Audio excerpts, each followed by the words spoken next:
Mega History Presents. The story of Napoleon Bonaparte begins not in the grand palaces of Paris or on the battlefields of Europe, but on a rugged, sun-drenched island in the Mediterranean, Corsica. Born on August 15, 1769, in the coastal town of Ajaccio, Napoleon entered a world defined by conflict, identity, and ambition. His life's journey from a Corsican outsider to the ruler of France was forged in the fires of his early struggles, his thirst for knowledge, and the complex duality of his heritage. This is the tale of how a boy from an obscure island became one of history's most towering figures, and it begins with understanding the land and culture that shaped him. Corsica in the 18th century was a place of fierce independence. For centuries, the island had been fought over by foreign powers Genoa, France, and even briefly the British, but its people clung stubbornly to their traditions, language, and dreams of self-rule. Just months before Napoleon's birth, Corsica's revolutionary leader, Pasquale Paoli, had been defeated by French forces at the Battle of Ponte Novo, cementing France's control over the island. The Bonaparte family, minor nobles with deep roots in Corsican society, found themselves at a crossroads. Carlo Bonaparte, the Italian spelling of the name, later Frenchified to Bonaparte, Napoleon's father, had initially supported Paoli's rebellion, but pragmatically switched allegiance to the French to secure his family's future. This decision would haunt young Napoleon, who grew up hearing stories of Corsica's lost independence and the betrayal of its leaders. The Bonapartes were not wealthy, but they were resourceful. Carlo leveraged his connections to gain French aristocratic privileges, which included access to education for his children. Napoleon's mother, Letizia Ramolino, was the backbone of the family of Stern, resilient woman who instilled in her children the virtues of discipline and thrift. Her famous refrain, "They will remember you only if you succeed," became a mantra for Napoleon. Letizia's influence cannot be overstated. Her unyielding pragmatism and emotional toughness would echo in Napoleon's leadership style. At age 9, Napoleon was sent to mainland France to attend school, a pivotal moment that shaped his sense of identity. Enrolled at the College of Autun to learn French, he faced immediate alienation. His Corsican accent, rustic manners, and foreign name Bonaparte marked him as an outsider. Classmates mocked him as a strawfoot, a derogatory term for Corsicans, and teachers noted his sullen, combative demeanor. Yet beneath the surface, Napoleon was a voracious learner. He devoured books on history, mathematics, and philosophy, finding solace in the works of Plutarch, Rousseau, and Voltaire. In 1784, he earned a scholarship to the prestigious École Militaire in Paris, a gateway to the elite French artillery corps. Here, the contradictions of his life sharpened. The school's aristocratic students flaunted their wealth, while Napoleon, reliant on a scholarship, wore patched uniforms and skipped meals to save money. He wrote letters home filled with resentment. "I am alone, misunderstood. I live only to prove myself." His isolation bred a simmering ambition, a desire to transcend his humble origins and force the world to acknowledge his worth. Graduating early at 16, he became a second lieutenant in the artillery, but his career stalled. Stationed in provincial garrisons, he spent long hours reading and writing, drafting essays on Corsican history and political theory. One unpublished story, The Mask of the Prophet, revealed his inner turmoil. A young Corsican revolutionary, torn between loyalty to his homeland and the allure of power, ultimately chooses glory over brotherhood. It was a prophetic glimpse into Napoleon's future. The French Revolution of 1789 erupted as Napoleon turned 20, upending the old order and offering opportunities for those bold enough to seize them. Initially, he saw the revolution as a chance to liberate Corsica from French rule. Returning home, he joined the Corsican National Guard and allied with Paoli, now an aging hero advocating autonomy. But politics proved treacherous. Paoli distrusted the Bonapartes for their collaboration with France, and Napoleon's radical Jacobin sympathies clashed with Paoli's moderate stance. A personal tragedy deepened his despair. In 1785, Carlo Bonaparte died of stomach cancer, leaving the family in financial ruin. At 16, Napoleon became the de facto head of the household, responsible for his mother and 7 siblings. Letters from this period reveal his anguish. I am like a man condemned to carry a crushing weight without rest. Yet this burden honed his resilience. He petitioned French authorities for aid, leveraging his military rank to secure stipends for his siblings, a early display of his tenacity and bureaucratic skill. Got by 1793, the rift with Paoli became irreparable. Accused of treason by Paoli's faction, the Bonapartes fled Corsica under cover of night, their home looted and burned. Napoleon never returned to the island. In his memoirs, he later wrote, "Corsica gave me life, but France gave me my destiny." The betrayal by his homeland became a catalyst. No longer a Corsican nationalist, he redirected his ambition toward France, the nation that had once scorned him. Napoleon's first major break came during the siege of Toulon in 1793. The port city, held by royalist rebels and British forces, became a critical battleground. Assigned as an artillery captain, Napoleon devised a bold plan, seized the high ground of Fort Leguillet, crippled the British fleet, and bombarded the city into submission. His superiors doubted the 24-year-old strategy, but desperation forced them to relent. Working tirelessly, Napoleon positioned cannons under heavy fire, displaying a mix of technical brilliance and reckless courage. When the British retreated and Toulon fell, he was hailed as a hero. Promoted to brigadier general, he caught the eye of Augustin Robespierre, brother of the revolution's feared leader. Yet his rise nearly ended with the Thermidorian reaction in 1794, when the Robespierres were overthrown and guillotined.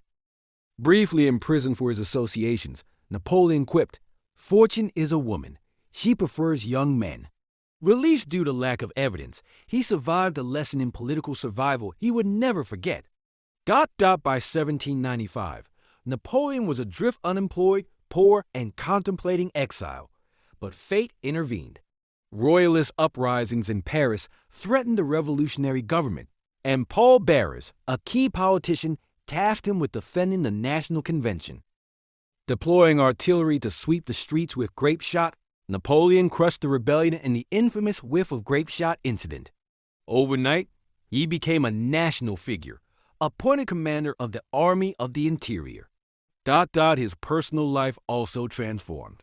He met Josephine de Beauharnais, a charismatic widow with connections to Parisian high society. Their whirlwind romance was as strategic as it was passionate. Josephine offered social polish. Napoleon provided rising status. They married in 1796, days before he left to command the Army of Italy, a post seen as a dead end. But Napoleon, ever the opportunist, saw potential. "I will return either famous or dead," he vowed. Napoleon's early life was a tapestry of paradoxes. A Corsican who became more French than the French, a revolutionary who craved order, an outsider who mastered the system that excluded him. His formative years instilled in him a relentless drive to prove himself, a mastery of both intellectual and military strategy, and a willingness to sacrifice sentiment for power. The boy who once wrote, "I am destined for greatness," had begun his ascent, but the cost of that greatness would shape centuries of debate. In the next episode, we follow Napoleon to Italy, where his audacious campaigns redefined warfare and catapulted him onto the world stage. The French Revolution was a storm that shattered old worlds and forged new ones. For Napoleon Bonaparte, it was the crucible that transformed an angry, impoverished Corsican outsider into a national hero. By 1793, France was a nation at war with itself. Monarchs across Europe sought to crush the revolution. Royalist rebellions erupted in the provinces, and Parisian streets ran red with the blood of the Reign of Terror. In this chaos, Napoleon's ambition found its purpose. This is the story of how a young artillery officer with nothing but his intellect and audacity climbed from the brink of obscurity to the heights of power, surviving political purges, mastering the art of war, and securing his place in the heart of a fractured nation. In December 1793, the port city of Toulon became a symbol of the revolution's fragility. Held by royalist rebels and their British allies, its fall would hand France's Mediterranean fleet to England, a disaster for the Republic. The Revolutionary Army, demoralized and poorly led, seemed destined to fail until a 24-year-old captain named Napoleon Bonaparte arrived.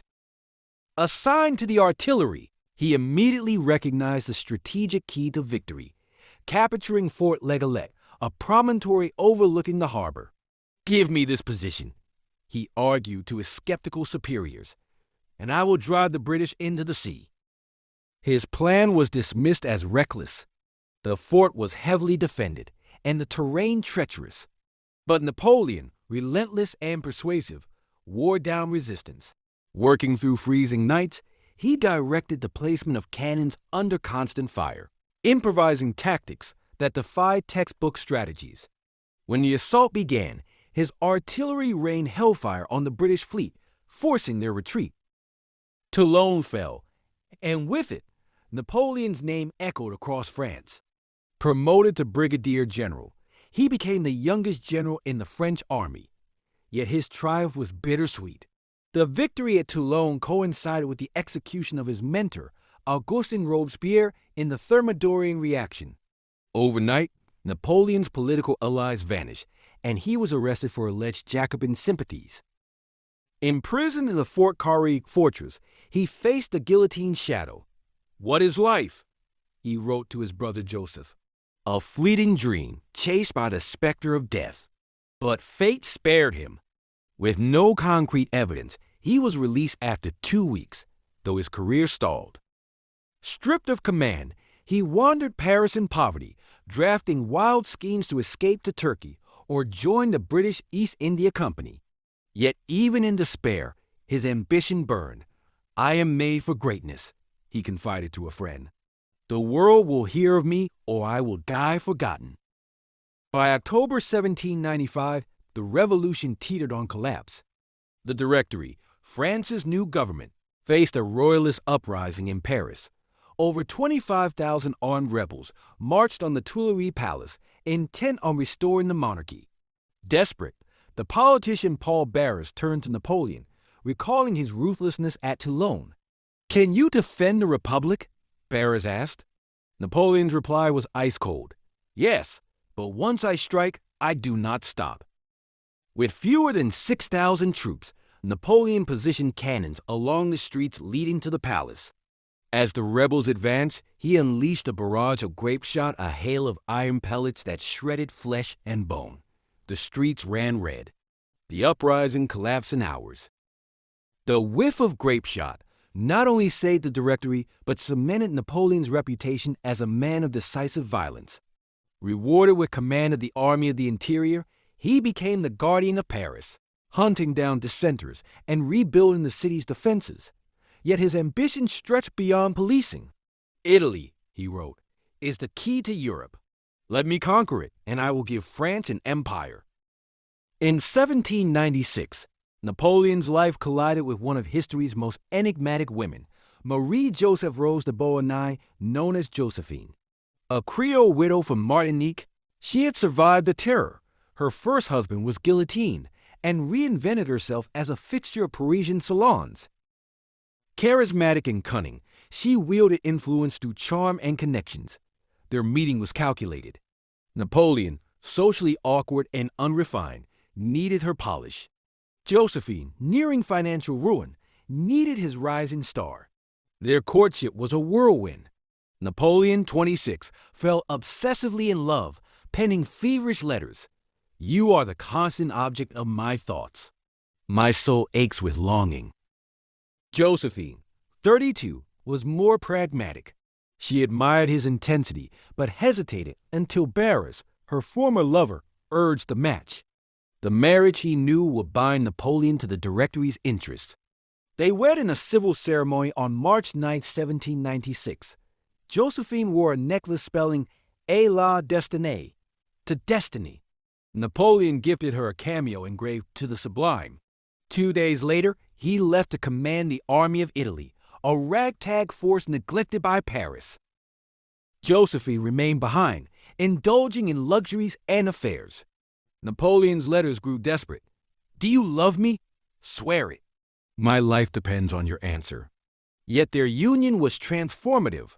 Through Josephine, Napoleon accessed Parisian elite circles, crafting an image of romantic heroism that captivated the public. She became his muse and mythmaker, even as her betrayals haunted him. The army of Italy was a joke to France's leaders, undersupplied, unpaid, and mutinous. But Napoleon saw potential. Soldiers, he declared upon arrival, you are hungry and naked. I will lead you into the most fertile plains on earth. Riches, honor, and glory await. His words electrified the men. Combining speed, deception, and psychological warfare, he outmaneuvered Austrian and Sardinian forces twice his size. At the Battle of Montenotte, April 1796, he split enemy armies with a feint, then crushed them piecemeal.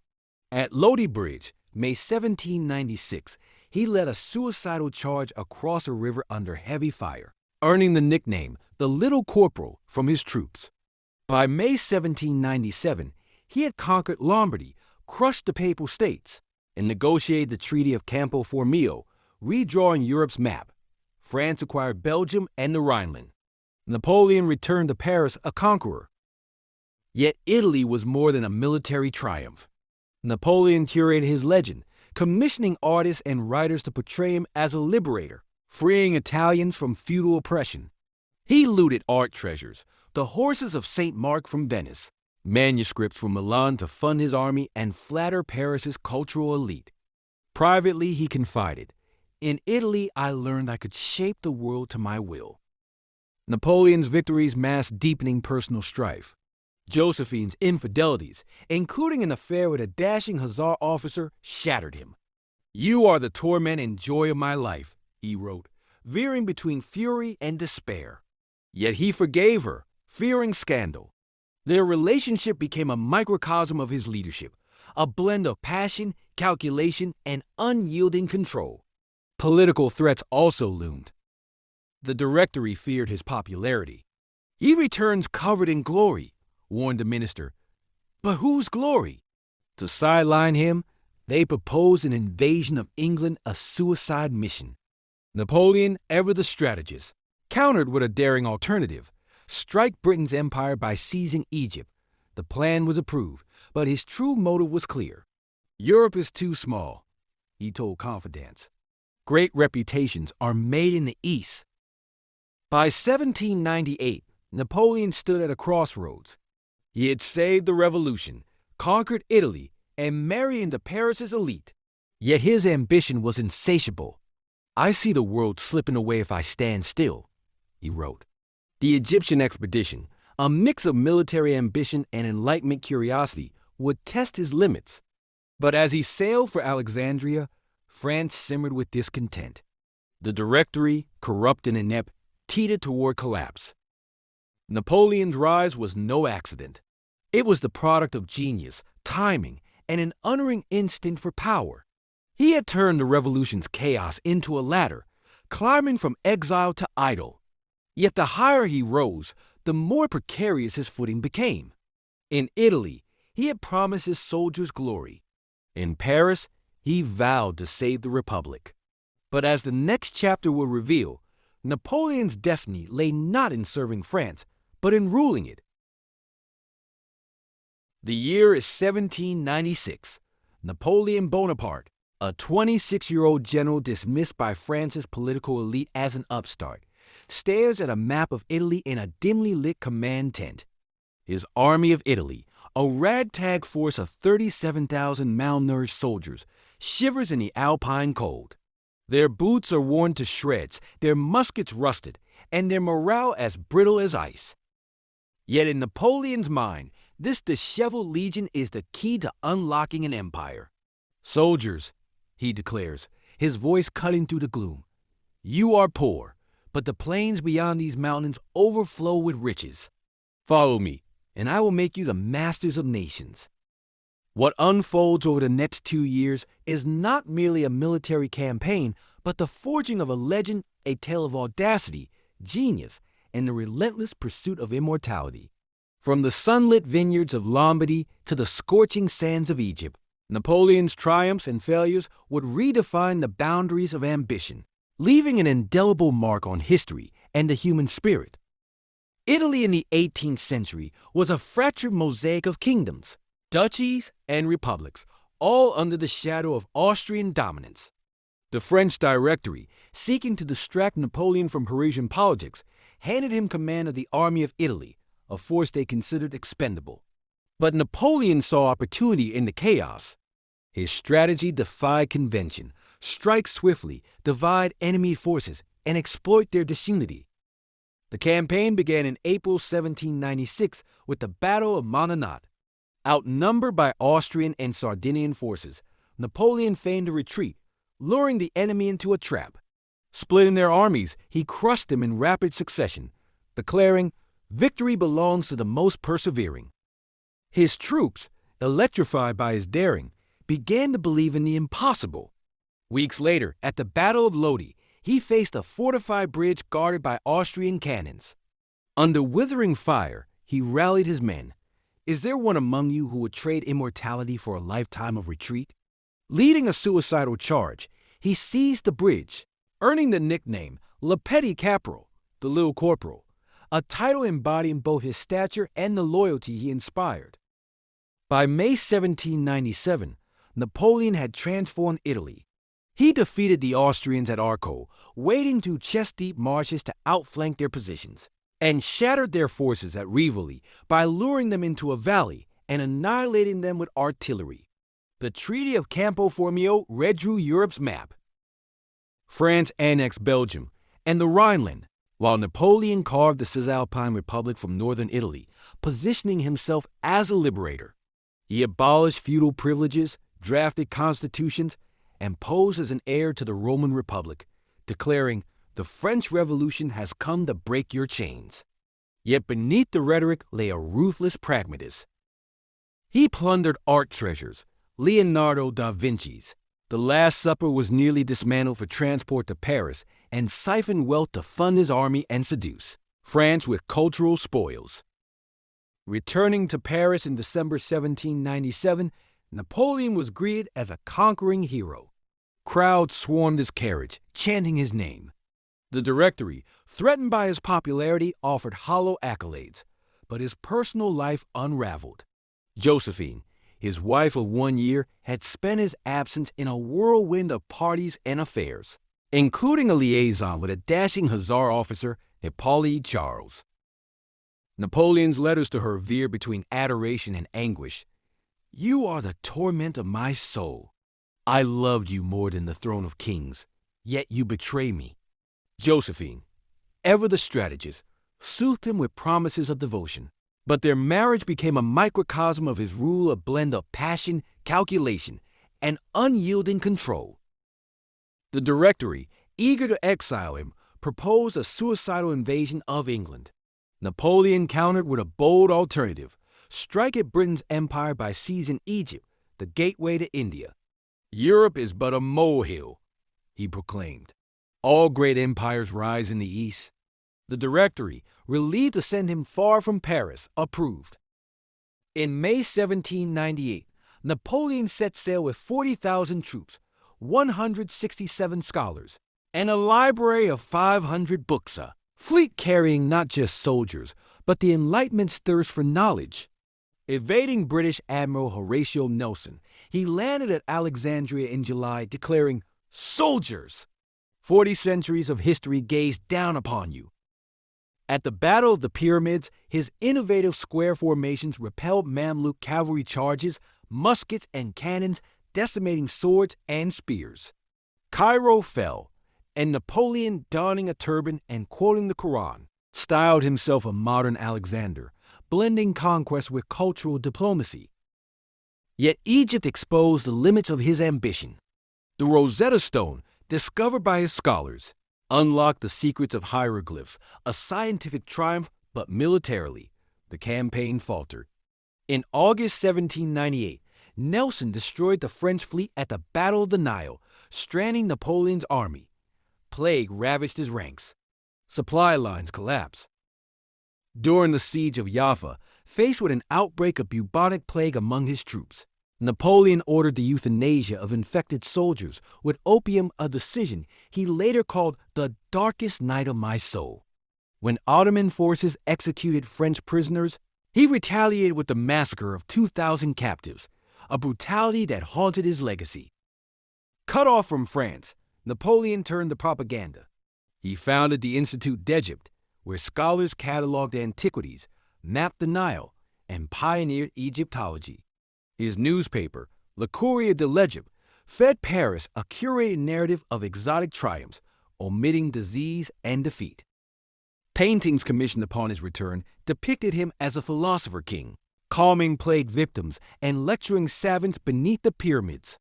Even the Rosetta Stone, though seized by the British after France's surrender, became a symbol of his intellectual legacy.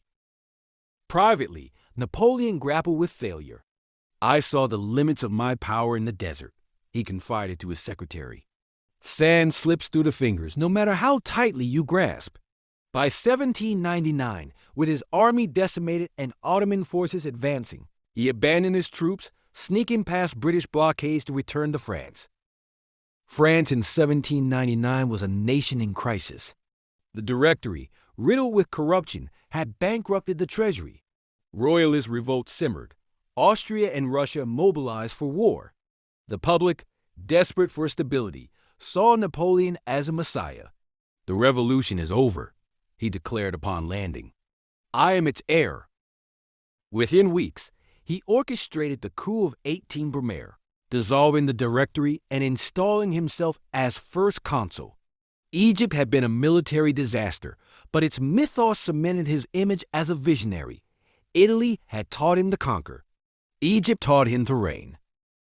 The Italian and Egyptian campaigns revealed Napoleon's duality, a man who wielded Enlightenment ideals as weapons and masked imperial ambition with cultural curiosity. In Italy, he crafted his legend as a liberator. In Egypt, he donned the cloak of a philosopher king. Both ventures showcase his genius for turning chaos into opportunity and defeat into myth. Yet these campaigns also sowed the seeds of his downfall.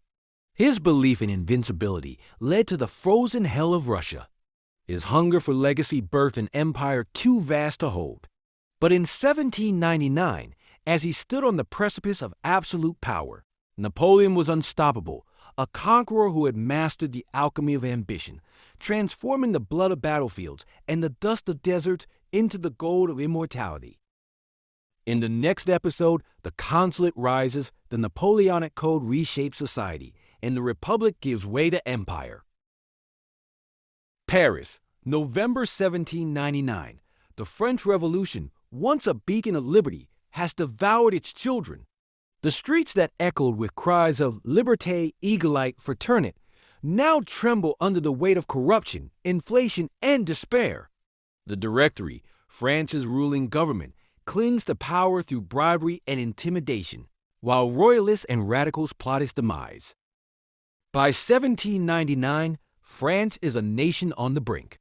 The Directory, established in 1795 to stabilize the post-revolutionary government, has become a byword for incompetence and graft. Hyperinflation renders the currency worthless. Bread riots erupt in cities, while royalist guerrillas terrorize the countryside. Abroad, France's enemies circle. Austria retakes Italy, Britain blockades ports, and Russia mobilizes for war. The Directory's 5 corrupt directors, more concerned with lining their pockets than governing, cling to power by purging opponents and rigging elections.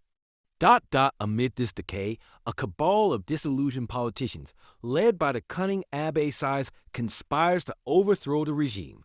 Sieyès, an architect of the revolution, who once declared the Third Estate is everything, now believes only a strong man can save France. "We need a sword," he confides to allies, but whose? General Joubert, their first choice, dies in battle. Moreau, a rival general, lacks the nerve. Then, like a thunderclap, news arrives. Napoleon has abandoned his army in Egypt and landed in Phrygia. Napoleon's return is a gamble. Deserting his troops in Egypt is a crime punishable by death, but he knows the Directory is too weak to prosecute him. As he journeys to Paris, crowds flock to his route, shouting "Vive le General!" A stark contrast to the silence that greets Directory officials. In Paris, he cultivates an image of Republican modesty, dressing in simple civilian clothes and shunning public appearances. Privately, he meets with Size, who tests his loyalty. "Do you believe in the Republic?" Size asks. Napoleon's reply is calculated. "I believe in saving France. The Republic is a means, not an end. ... The alliance is sealed." Size provides political cover. Napoleon brings his brother Lucien, president of the Council of 500, and Talleyrand, a Machiavellian diplomat who masterminds the plot. The plan: dissolve the Directory, replace it with a three-man consulate, and draft a new constitution. But to succeed, they must manipulate the legislature into voting for its own demise, a dance of deception requiring military force, stage theatrics, and cold-blooded timing. The coup is scheduled for 18 Brumaire, November 9, 1799. Napoleon's role is to intimidate the legislature, while Size and Ducos, a pliable director, resign to trigger the Directory's collapse. But nothing goes to plan. At dawn, Napoleon's loyal grenadiers occupy key points in Paris. He addresses the Council of Ancients, the upper house, claiming a Jacobin plot threatens the Republic. "I am no Caesar," he insists, "but a soldier of liberty." The Ancients, browbeaten, vote to move the legislature to the Château de St. Cloud, safely outside Paris. But the Council of 500, the lower house, is less compliant. When Napoleon enters their chamber, deputies erupt in fury. "Down with the dictator!" they shout. "Outlaw him!" Jacobin radicals rush at him, tearing his coat. Panicking, Napoleon is escorted out, pale and disheveled. Outside, he mutters, "They tried to kill me. The ingrates." As the crisis deepens, Napoleon Bonaparte, presiding over the 500, seizes the moment. Racing to the courtyard, he addresses the troops. "My brother is no traitor. Those deputies are Jacobin with daggers." Drawing his sword, he points it at Napoleon's chest. "Swear to strike down my brother if he ever betrays liberty." The soldiers, stirred by Lucien's theatrics, cheer. Drums roll. General Murat bellows, "Throw the brigands out!" Grenadiers storm the chamber, bayonets fixed. Deputies flee through windows into the night. By dawn, the legislature is purged. The remnants of the council, shell-shocked and outnumbered, vote to abolish the Directory and appoint a provisional consulate: Size, Ducos, and Napoleon. Size expects to rule as chief ideologue, but Napoleon outmaneuvers him. "A constitution must be short and obscure," he quips, sidelining Size with a bureaucratic labyrinth. By December, the consulate is ratified with Napoleon as first consul, wielding near absolute power. Napoleon's genius lies not just in seizing power, but legitimizing it. He understands that France craves order, not ideology. "The French are tired of revolutions," he declares. "They want glory and stability." To heal the nation, he blends revolutionary ideals with authoritarian control. First, he crushes dissent. Royalist rebels in the Vendée are pacified with a mix of amnesty and artillery. Jacobin plotters are exiled or shot. The press is muzzled. Newspapers become mouthpieces of the state. Yet he also extends olive branches. Emigrants are invited back, provided they swear loyalty. The Catholic Church, persecuted during the Revolution, is reconciled through the Concordat of 1801. Religion, Napoleon muses, is what keeps the poor from murdering the rich. Economically, he stabilizes the franc by creating the Bank of France and taxing the wealthy. Roads, canals, and schools are built. The Legion of Honor rewards merit, not birth. Careers open to talent, he promises, echoing the revolution's ideals even as he subverts them. Amid the political upheaval, Napoleon's marriage to Josephine remains a source of turmoil. During the coup, she hosted salons, charming politicians and generals on his behalf. Yet her infidelities continue. Hippolyte Charles, her lover, is exiled, but rumors persist. Napoleon oscillates between rage and devotion. "You are my destiny," he writes, even as he takes mistresses. Their relationship, fraught with betrayal and mutual dependency, mirrors his rule, a blend of passion, calculation, and unyielding control. By 1802, Napoleon's reforms coalesce into a new France. The Napoleonic Code, though years from completion, begins to take shape a legal system enshrining equality, secularism, and property rights. Education is centralized under the Université de France. Prefects enforce order in the provinces. A plebiscite confirms him as first consul for life, with 99.7% approval, a figure as dubious as it is symbolic. Yet shadows loom. The peace treaty with Britain, Amiens, 1802, is fragile. Royalists and Jacobin plot revenge. Napoleon's brothers, installed in key posts, jockey for influence. His health falters, seizures and stomach pains hint at the toll of power. "I am the slave of my own glory," he confides to Talleyrand. The coup of Brumaire marks a turning point in history. It ends a decade of revolution, replacing chaos with order, idealism with pragmatism. For Napoleon, it is the culmination of a journey from Corsican outsider to master of France. Yet it also sows the seeds of his eventual downfall. The man who vowed to be a Washington of France increasingly resembles a Caesar, his republic morphing into an empire. In the public eye, he is a savior. Farmers till fields without fear of conscription. Merchants prosper under stable currency. Artists and intellectuals, from David to Goethe, hail him as a patron of progress. But beneath the veneer of unity, dissent simmers. Former revolutionaries mourn the death of their dream. Royalists wait for a misstep. For now, Napoleon stands triumphant. The boy who once wrote, "I am destined for greatness," has proven himself right. But greatness, as he will learn, is a precarious throne. Next episode preview: the architect of modernity, Napoleon's reforms, and the Napoleonic Code. Paris, 1800. The cannons have fallen silent, the coups and conspiracies subdued, but France remains a fractured nation. A decade of revolution has swept away the monarchy, the aristocracy, and the church, yet in their place, chaos reigns. In the countryside, peasants till fields under 6 different legal systems. In cities, merchants haggle over contracts rendered meaningless by contradictory laws.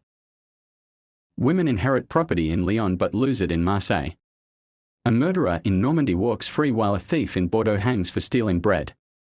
Into this maelstrom steps Napoleon Bonaparte, the 31-year-old first consul, battle-hardened and power-tested. He has conquered Italy and Egypt, crushed rebellions, and seized the state, but now, he declares, "My greatest battle is not with armies, but with anarchy. I will give France not just order, but a soul."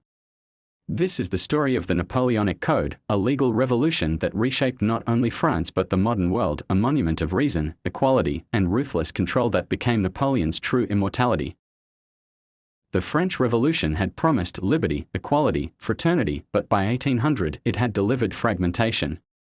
The revolutionaries, in their zeal to erase the past, abolished all existing laws, feudal, royal, and canonical, but replaced them with a patchwork of decrees, many contradictory or unenforceable. Over 14,000 outdated edicts clashed with radical new principles. Inheritance laws swung from favoring firstborn sons to mandating equal division, then back again. Marriage was a civil contract in Paris but a sacred vow in devout provinces.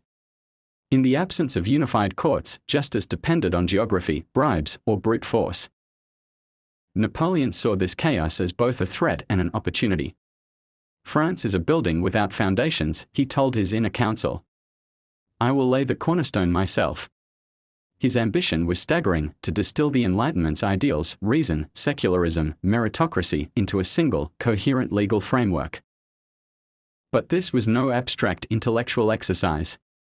For Napoleon, the code was a tool of control, a way to cement his power by making the state synonymous with order, progress, and national identity. In August 1800, Napoleon appointed a commission of 4 jurists, the pragmatic Tranchet, the scholarly Portalus, the revolutionary bigot de Préameneu, and the aristocratic Mailleville. Their task: draft a civil code in months, not years. The setting was emblematic. They worked in Napoleon's private study at the Tuileries Palace, surrounded by maps of battlefields and busts of Roman emperors. Napoleon dominated the process. Though no lawyer, he possessed a razor-sharp mind and an autodidact's grasp of history. He attended 57 of 102 drafting sessions, often presiding until 2 a.m., interrogating every clause. "Is this just?" he would demand. "Is it clear? Could a farmer understand it?" His interventions were decisive. Equality before the law: he insisted on abolishing all remnants of feudal privilege. No more nobles, no more serfs, only citizens. Secular marriage: against conservative pushback, he enshrined civil marriage and divorce, declaring, "Love is not a sacrament, it is a contract." Property rights: he protected private property as inviolable and sacred, winning over peasants and bourgeoisie. But contradictions revealed his authoritarian core. While granting fathers near absolute authority over children, the family is a miniature state, he restricted women's rights, denying them legal adulthood. Women belong to the bedroom, not the courtroom, he quipped, a betrayal of revolutionary feminism. The code's most personal impact struck Napoleon's own heart. By 1809, his marriage to Josephine had become a political liability. She could not bear him an heir, and his dream of dynasty demanded a son.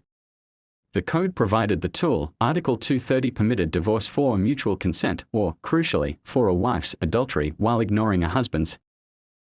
On December 15, 1809, in the throne room of the Tuileries, Napoleon and Josephine signed the divorce decree. She wept uncontrollably, he trembled, his voice breaking as he praised her 16 years of devotion. Privately, he confessed, "I loved her more than my ambition, but crowns are built on sacrifice." Josephine kept her title as empress but lost her status. The code, designed to stabilize society, had shattered its architect's private world. The Civil Code, 1804, was only the cornerstone. Napoleon's reforms penetrated every facet of French life. 1. The Bank of France, 1800. He centralized the chaotic financial system, stabilizing the franc and funding infrastructure. 2. The Université de France, 1808. A state monopoly on education, training bureaucrats and soldiers loyal to the regime. 3. The Legion of Honor, 1802. Rewarding merit over birth, binding elites to his person. Men are ruled by baubles, he admitted. 4. The Concordat, 1801. Restoring ties with the Vatican, but making bishops state employees. "I will govern the church or destroy it." 5. The Gendarmerie, and national police force crushing brigands and dissenters alike. Each reform served dual purposes, emancipating citizens while binding them to the state. Peasants gained land but paid heavy taxes. Workers could change jobs but faced draconian labor laws. "I am the people's emperor," Napoleon boasted. "They obey because I speak their hopes aloud." The code's influence exploded beyond France. As Napoleon's armies marched, they carried it like a banner. Italy and Germany imposed directly, eroding feudal privileges. Louisiana, 1812. Adopted verbatim, shaping U.S. civil law from New Orleans to the Great Plains. Egypt and Japan inspired modernization during the 19th century. Latin America, Bolivar and San Martin used it to break Spanish colonial law. Even Napoleon's enemies adopted it. Prussia's reformers called it the grammar of freedom. Russia's Decembrists smuggled copies to challenge the Tsar. By 1900, it influenced laws across 4 continents, a paradox. As Madame de Staël noted, he enslaved Europe, but gave it the tools to be free. For all its brilliance, the code exposed Napoleon's authoritarian core. Freedom of the press vanished, newspapers became propaganda sheets. Political dissent meant exile or death. The code's vaunted equality excluded women, colonial subjects, and workers. In Haiti, he reinstated slavery, betraying the revolution's ideals for sugar profits. "Principles are for philosophers," he shrugged. "Rulers need results." The tension climaxed in 1804. Exploiting an assassination plot, likely staged, he crowned himself emperor, placing the laurels on his own head. The code, once a beacon of reason, now served a despot. "I am the revolution," he declared, but in truth, he had entombed it. In 1821, on his deathbed in St. Helena, Napoleon whispered, "My true glory is not the 40 battles I won, but my civil code." It will live forever. He was right. The code outlived his empire, his dynasty, and his enemies. It became the bedrock of civil law for 70 nations, from Argentina to Lebanon. Its principles, secularism, meritocracy, clear property rights, defined modernity. Yet its contradictions endure. It liberated serfs but silenced women. It inspired democrats but served dictators.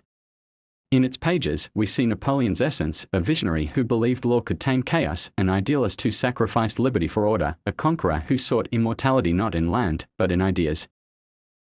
The boy from Corsica, once an outsider, had etched his name into the DNA of civilization. The cannons fell silent, the law spoke forever. Next episode, the glitter and hubris of the empire, coronation, conquest, and the fatal march toward Moscow. Paris, December 2, 1804. Dawn breaks over Notre Dame Cathedral, its Gothic spires draped in crimson velvet and imperial gold. Inside, 20,000 candles flicker as Europe's nobility, diplomats, and generals wait in breathless silence. At the altar, Pope Pius VII sits stiffly, his face a mask of resignation. The air thrums with tension, not of devotion, but of raw political theatre. Suddenly, trumpets blare. A small man in white satin strides forward, clutching a golden laurel wreath.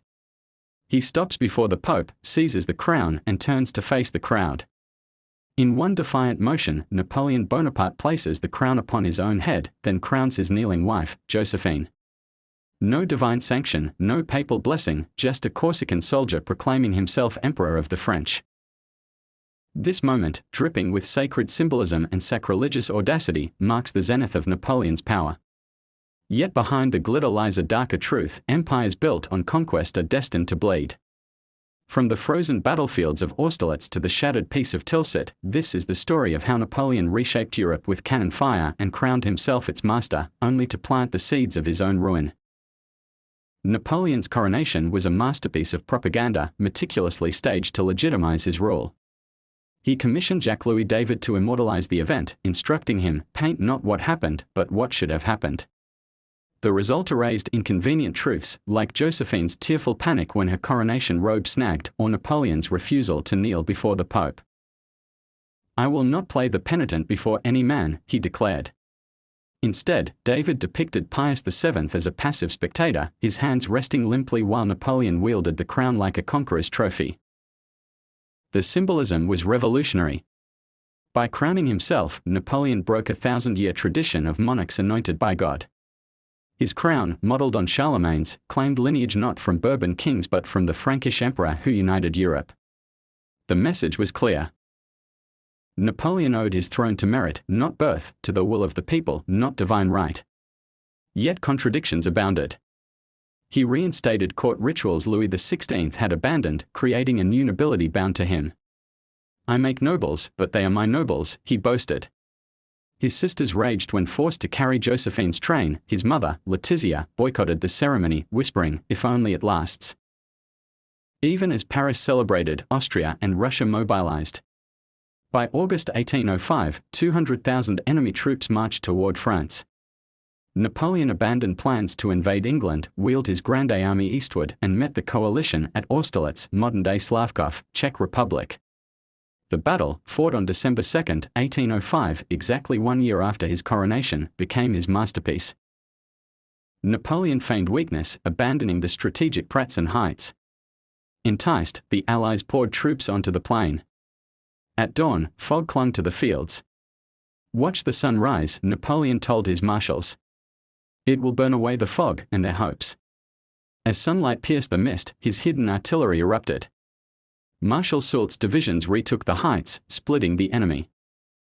Russian infantry fled across frozen lakes. Napoleon ordered cannons to shatter the ice, drowning thousands. By noon, the Allies were annihilated. Tsar Alexander fled, weeping. Emperor Francis sued for peace. Napoleon's bulletin to Paris was laconic: 80 flags, 100 cannons, 30,000 prisoners. Europe dubbed it the Battle of Three Emperors, and Napoleon, at 36, stood supreme. Prussia, neutral at Austerlitz, grew fearful of Napoleon's might. In October 1806, it joined Russia against France. Napoleon struck with terrifying speed. In 19 days, his army covered 600 miles, encircling Prussia's vaunted forces. At Jena, Napoleon crushed Prince Hohenlohe's army while Marshal Davout, outnumbered 3-1, routed the main Prussian force at Austerlitz. The victory exposed Prussia's decay. Napoleon marched unopposed into Berlin, where he visited the tomb of Frederick the Great. "Hats off, gentlemen," he murmured. "If he were alive, we would not be here."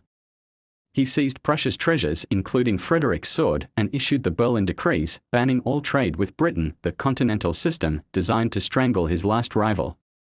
But the triumph held a warning. At Jena, Napoleon saw Prussian peasants cheering his troops. "They hate their kings more than they fear us," he noted. Yet his own soldiers, exhausted and unpaid, looted villages. Disciplined frayed, the liberator was becoming an occupier.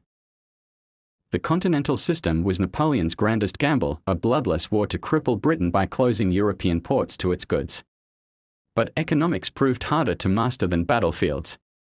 Smugglers flourished, neutral ships flew false flags.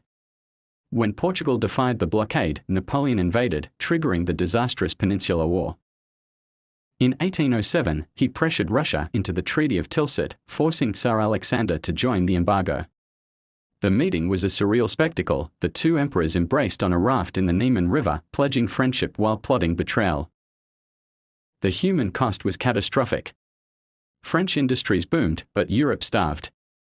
British blockades halted grain shipments, coffee and sugar vanished.